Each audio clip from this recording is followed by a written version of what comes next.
et messieurs, veuillez accueillir le chef du Parti québécois, Paul Saint-Pierre Plamondon, et le nouveau député d'Arthabasca-l'Érable, Alex Boissonneau!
Un gros merci tout le monde. Merci d'être si nombreux.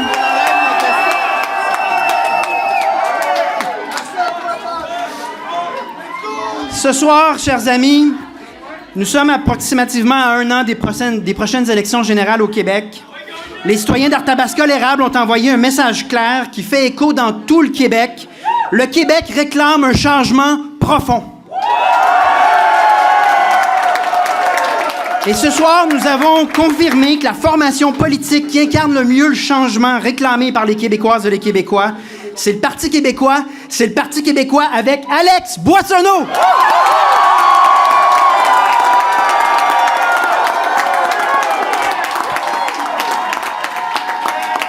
Quel candidat, quel député il va faire. Donc, félicitations, Alex, pour cette belle campagne. Évidemment, il faut demeurer modeste. Ça a été une lutte serrée. Et pour la suite des choses, rien n'est gagné, rien n'est joué d'avance. Mais notre objectif, c'est de former le prochain gouvernement en 2026. Et cet objectif, il est de plus en plus tangible, réaliste, possible. Cette victoire d'Alex Boissonneau, elle est hautement significative. Premièrement, parce que c'est la première fois depuis 27 ans que les gens d'Arthabasca élisent un candidat du Parti québécois.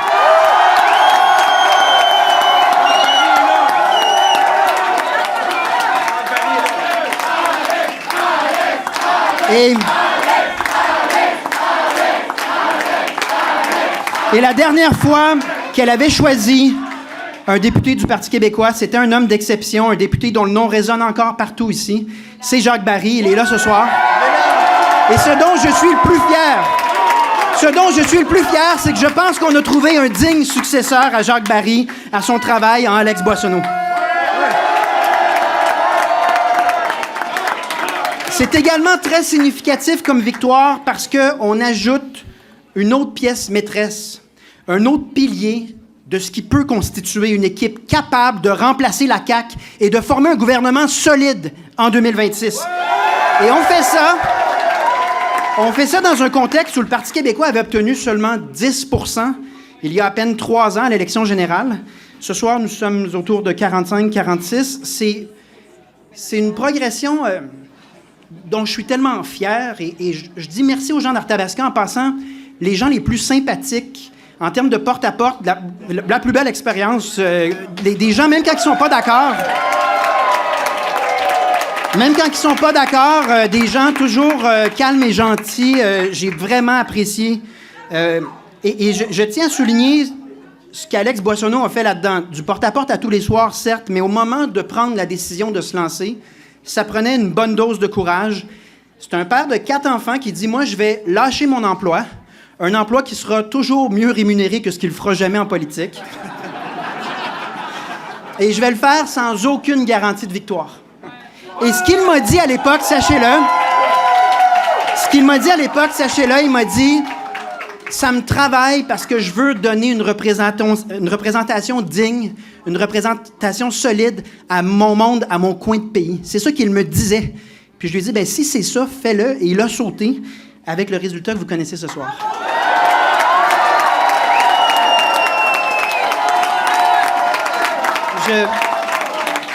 Je mentionnais Jacques Barry. Il y a dans cette victoire un retour aux origines du Parti québécois dans les années 70.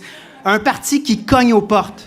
Un parti qui jase avec le monde. Un parti qui pose des questions puis qui écoute, qui est intéressé.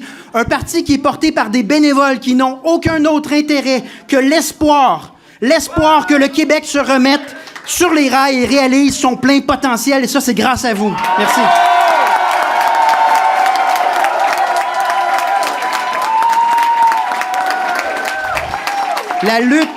La lutte pour mériter la confiance des citoyens a été chaudement disputée. La CAQ avait tenté d'enterrer la participation électorale avec un scrutin en plein été. Franchement, quelle réponse des gens d'Arthabasca! Permettez-moi de féliciter notre principal adversaire dans cette course, Éric Duhem, du Parti conservateur. Je salue également les autres candidats dans cette élection. Simplement mentionner qu'on sous-estime souvent le don de soi qu'est la politique. Peu importe le résultat pour chacun d'entre nous ce soir, c'est un don de soi qui a beaucoup de sens pour l'avenir de notre société. Il faut réitérer notre adhésion à la démocratie.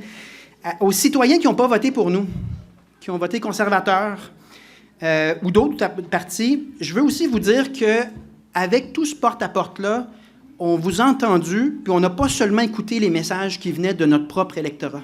On en a profité pour dialoguer. Et on est d'accord, en fait, avec plusieurs des constats qui motivaient des gens qui ne votaient pas Parti québécois au final. Je suis d'accord notamment avec la nécessité de redresser les finances publiques, la nécessité de lutter, mettre fin à du gaspillage vraiment frustrant pour la population, de combattre la hausse démesurée de la bureaucratie. Je suis d'accord avec le fait de revoir à la baisse les seuils d'immigration. Je suis d'accord avec le fait d'arrêter la chute du pouvoir d'achat des gens, notamment les retraités qui regardent leur pension puis qui regardent le coût de la vie puis ils voient bien que ça ne fonctionne pas. Donc, simplement dire, faut respecter le vote de chacun et réaliser que dans cette élection-là, il y avait beaucoup de constats partagés dans la population. Un autre constat qui faisait presque l'unanimité des gens d'Arthabasca, et c'est probablement aux 4 coins du Québec. Les gens souhaitent qu'on tourne la page sur ce mauvais gouvernement de la CAQ, si on se les fait dire. Et je pense que le message est indéniable. Et le message aussi, je pense, c'est qu'il y a un parti qui peut fédérer partout au Québec, un parti qui peut gagner contre la CAQ, et c'est bel et bien le Parti québécois pour une raison simple. Nous sommes le parti de toutes les régions au Québec. On s'intéresse et on fait du travail de terrain en étant conscient des particularités et des différences de chaque région. Donc, que vous soyez à Victo ce soir ou que vous nous écoutiez de Blanc-Sablon ou de Rimouski ou Val-d'Or, sachez que nous serons sur le terrain avec cette idée, celle de René Lévesque à l'origine, de défendre son monde et de défendre chaque région avec le plus d'intensité possible.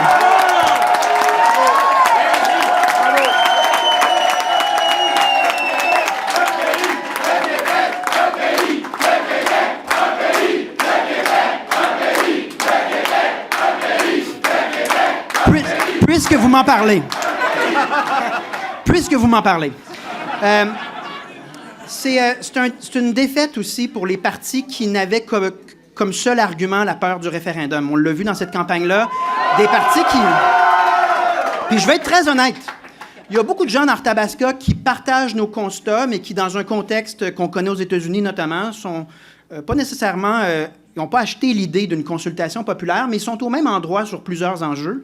Et dans tous les cas, l'argument de peur de dire « moi, mon programme, c'est de parler de la peur du référendum », une espèce d'approche fédéraliste digne d'il y a 40 ans, où est-ce qu'on croyait que le Canada allait servir le Québec, que le Québec serait respecté dans le Canada, qu'on aurait le droit à un avenir linguistique et culturel dans le Canada. Le fameux Québec fort dans un Canada où est-ce qu'on fait des gros gains. Tout ça aurait été un échec. Et ça, la population le voit bien. Puis oui, il y a un contexte géopolitique, puis il y a toutes sortes de facteurs, mais trop souvent, le Canada, dans les dernières années, a travaillé contre le Québec, à commencer par des politiques financières qui nous désavantagent, des politiques migratoires pour lesquelles on n'a jamais consenti, des politiques linguistiques hautement problématiques, les politiques, finalement, de Justin Trudeau et de son acolyte Pablo Rodriguez, qui ont mis en œuvre cela pendant 10 ans sans notre consentement au Québec, sans le consentement du Québec. Donc, je veux simplement dire que Alex Boissonneau avait raison de parler de dialogue. Puis moi, c'est ce que j'ai trouvé dans Arthabasca, un espace de dialogue. Notre projet, à nous, il est plus vivant que jamais. Il est porté par une jeunesse qui est portée par un idéal et une énergie que j'ai jamais vue. Et cette énergie, c'est de voir le Québec devenir un peuple normal. Un peuple qui se gouverne par lui-même, comme partout dans le monde, un peuple qui rayonne partout dans le monde, celui de voir notre langue française et notre culture québécoise traverser les époques, ne plus être en posture défensive tout le temps, celui de voir les Québécois s'enrichir, sur le plan individuel comme collectif. Donc ce soir, je m'adresse à tous ceux qui nous écoutent, qui peut-être doutent encore ou qui hésitent, qui nous observent.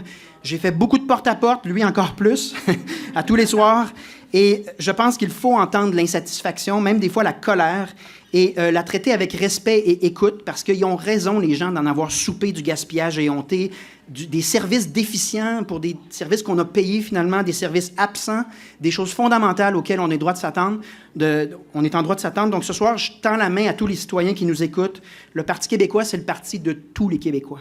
Que vous soyez à gauche, à droite, au centre, que vous soyez né au Québec ou ailleurs dans le monde, si vous êtes au Québec puis vous vous sentez québécois, bienvenue chez vous. C'est votre parti.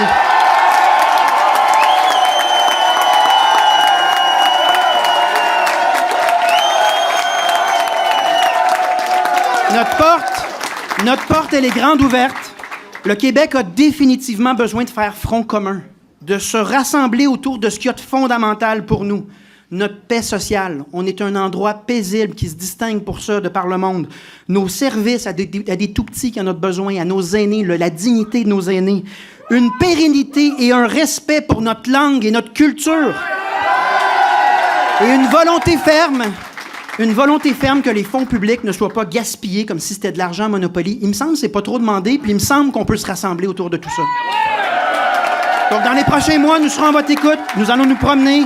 Et je vous l'ai déjà dit, j'ai l'intime conviction que nous sommes à un moment crucial de notre histoire. À un tournant où le seul choix prudent que nous puissions faire, c'est celui de devenir majoritaire et décisif chez nous. La seule option pour y parvenir, c'est de se rassembler. Et quoi de mieux que pour se rassembler qu'un député rassembleur? Et j'ai nommé Alex Boissonneau, député d'Arthabasca-l'Érable.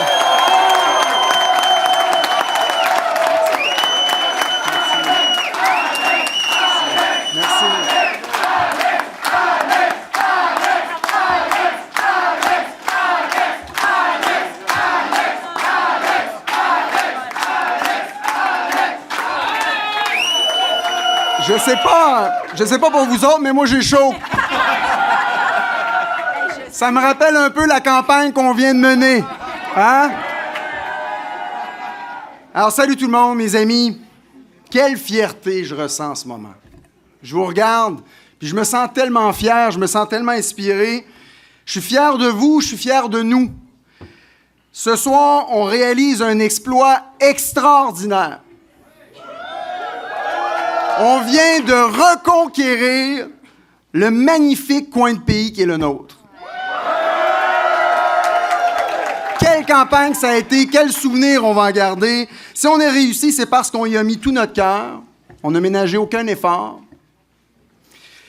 et on a défié tous les pronostics pour être à nouveau les dignes représentants d'Arthabasca l'érable. C'est admirable, et c'est admirable d'autant qu'on y est arrivé ensemble. Bravo. Bravo tout le monde. Franchement, ça vaut la peine de s'applaudir. Donc, d'abord, j'aimerais que vous me permettiez de remercier les milliers de personnes qui m'ont accordé leur confiance. Au terme d'une campagne qui a soulevé les passions dans tous les coins du Québec. Je veux remercier aussi les électeurs et les électrices qui n'ont pas voté pour moi, qui ont participé à cet exercice démocratique. Parce qu'il y a une page importante de l'histoire de notre coin de pays qui s'est écrite ici. Dans une élection partielle à saveur, on va se le dire, d'élection générale. Chers concitoyens, je compte être à la hauteur de cette confiance que vous m'accordez. Vous avez choisi le petit gars de Saint-Fer pour vous représenter à l'Assemblée nationale.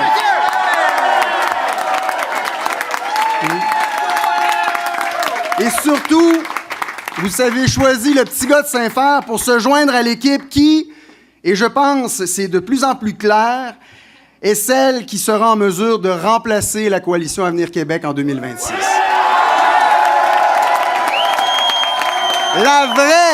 La vraie équipe du changement. Écoutez, on va se le dire, ce sera un mandat court, ce sera un mandat chargé. Pour les 14 prochains mois, je vais m'affairer avec toute l'énergie que vous me connaissez déjà, à défendre vos intérêts, à donner suite aux engagements que j'ai pris et surtout à servir les gens d'ici. Comme je m'y suis engagé, je vais être sur le terrain avec vous, ma porte sera ouverte. Ça, c'est un message que je veux bien que vous reteniez, là. Je veux que vous reteniez ça comme il faut. Ma porte sera ouverte parce que je veux être le député de tous les citoyens. Peu importe la couleur politique, c'est très important.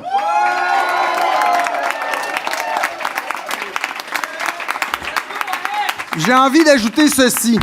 Ce soir, il n'y a pas seulement nous qui gagnons, il y a aussi une façon de faire la politique qui a triomphé. C'est important de le souligner. Devant une élection déclenchée en été dans le but manifeste de profiter de l'inattention des citoyens, les gens d'ici ont plutôt choisi de se présenter en nombre record dans les bureaux de vote pour exprimer leur voix. Et je veux absolument saluer ce geste retentissant, ce geste démocratique sans précédent. Nous avons choisi de mener une campagne fondée sur la rigueur et sur la force de nos propositions. On a toujours cru en l'intelligence des gens. Nous avons présenté des propositions qui étaient réfléchies, qui, selon nous, reflétaient les préoccupations qu'on a réellement entendues sur le terrain. Cette rigueur, même dans l'adversité, on va se le dire, est caractéristique du mouvement indépendantiste. Et ce, peu importe où on se trouve sur le spectre politique. Je suis fier de faire partie de cette grande coalition qui rassemble de gauche à droite. Je me suis présenté devant vous il y a 3 mois parce que j'ai constaté, comme de plus en plus de Québécois, que le contrat social est brisé. Vous travaillez fort, vous payez des impôts, vous êtes en droit d'obtenir un service, c'est aussi simple que ça. Combien de gens m'ont dit, en porte-à-porte, qu'ils n'acceptent plus de payer des taxes et d'attendre des heures à l'urgence ou d'être incapables d'avoir accès à un médecin ou incapables d'avoir une place en garderie pour leur enfant. Des adversaires me l'ont dit dans cette campagne, des sympathisants me l'ont dit aussi. Je vous entends, je suis d'accord avec vous. J'en ferai un cheval de bataille pour tous les gens, peu importe leur parti. Ce soir, les gens d'Arthabasca l'érable rejoignent ceux de Jean Talon. Il y en a plusieurs qui se connaissent ici, qui se reconnaissent. de Terrebonne.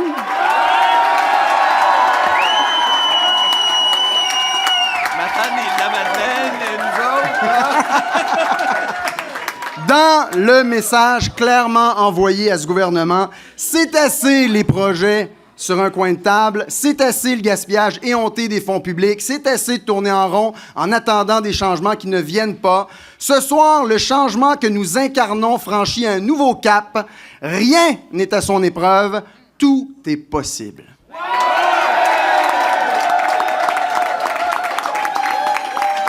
Là, je veux parler un peu de la campagne. Jamais depuis 25 ans, tant de militants de notre formation auront sillonné la circonscription pour gagner. Et quelle campagne ça a été? On a frappé, écoutez ça, à plus de 25 000 portes. On a rejoint 32 000 personnes. Et ça en moins de 3 mois. C'est un exploit sans précédent depuis 30 ans. Vous avez été, écoutez ça, vous avez été plus de 600 à décrocher le téléphone ou à arpenter les rues de Victoriaville, Plessisville et les villages, les municipalités de la belle région d'Arthabasca-l'Érable. Et ça veut dire quoi? Ça veut dire quoi, chers amis? Ça veut dire que cette victoire, c'est également votre victoire. C'est la nôtre, c'est notre victoire. C'est la victoire de l'équipe du Parti québécois. On a gagné ça ensemble. Alors, la liste de remerciements particuliers est longue, mais je me dois de saluer en particulier, moi aussi, Jacques Barry. Jacques.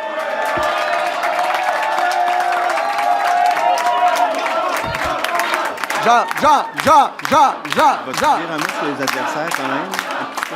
Oui. Jacques, tu as été pour moi un mentor et tu le resteras. Merci pour tout. On n'en serait pas là sans toi, Jacques.